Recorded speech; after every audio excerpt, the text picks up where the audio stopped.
Outdated faculty teach చేయడం వలన Python యొక్క రియల్ టైం యూసేజ్ తెలియకపోవటం, ఫుల్ స్టాక్ పైథాన్ నేర్చుకోకపోవటం, మూడవది పైథాన్లో వీళ్ళు ఇంటర్న్షిప్ కానీ ప్రాక్టికల్ ఓరియంటెడ్లో ప్రాజెక్ట్స్ చేయకపోవటం, ఇలాంటి రీజన్స్ వలన వాళ్ళకి ఇలాంటి రీజన్స్ వల్ల మాత్రమే. And most important Python with cloud knowledge, Python with AI knowledge, Python with DevOps tools కానీ ఇవన్నీ తెలియకపోవటం, ఇలాంటివి కానీ గ్యాప్స్ లేకపోతే పైథాన్లో ఉన్నన్ని జాబ్స్ ఇప్పుడు ఎక్కడ దేనిలోనూ లేవు.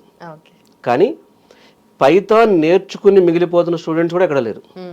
ఎందుకంటే కొంచెం తెలుసుకోవటం. రెండోది ఏంటంటే పైథాన్ ఎంత ప్రోగ్రామింగ్ ఈజీ అయినా సరే, అసలు ఫస్ట్ ఇప్పుడు ఎవడైనా సరే ప్రోగ్రామింగ్కి అసలు భయపడకండి. స్టూడెంట్స్ అందరూ గుర్తుపెట్టుకోండి. ఎందుకంటే ఇప్పుడంతా వైబ్ కోడింగ్ అంటే ఏంటి?